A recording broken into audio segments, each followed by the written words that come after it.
Attention all CCAR Realtor members. Your Board of Directors has recently approved the new CCAR Director and Secretary Treasurer candidate selection process. This video will take you through the step-by-step process to becoming a future CCAR Director or Secretary Treasurer candidate. So, you want to serve on the CCAR Board of Directors. Or maybe you're thinking about serving in the office of Secretary Treasurer. The process starts quickly from the beginning of the year.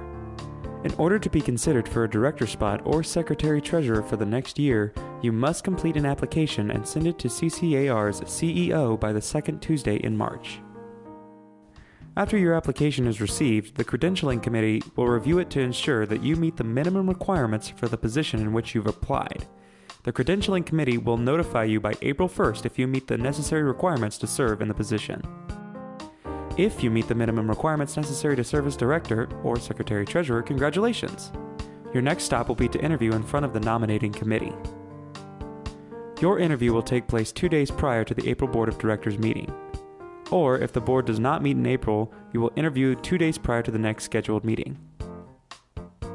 After your interview, you will attend the April Board of Directors meeting, or the next scheduled meeting if the board does not meet in April. In this meeting, the board will go into what's known as an executive session. During the executive session, the board will hear from all director and secretary-treasurer candidates. If you are a director candidate, you will have 1 minute to introduce yourself to the board and explain why you think you would make a great director. If you are a secretary-treasurer candidate, you will have up to 3 minutes. After you and the rest of the candidates have spoken, you must leave the room to let the current board of directors deliberate with the nominating committee. At that time, the nominating committee will inform the board of the candidates they recommend and those that they do not recommend.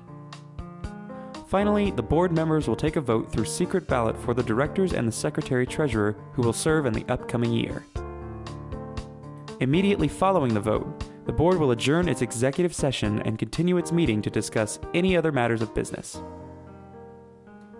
At the end of the meeting, the election results will be announced and you will find out if you have been elected to the position of CCAR Director or Secretary-Treasurer for the following year.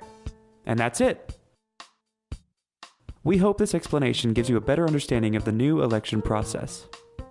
If you have any questions, please reach out to CEO Mary Leidy at mary@ccar.net. Thanks for watching!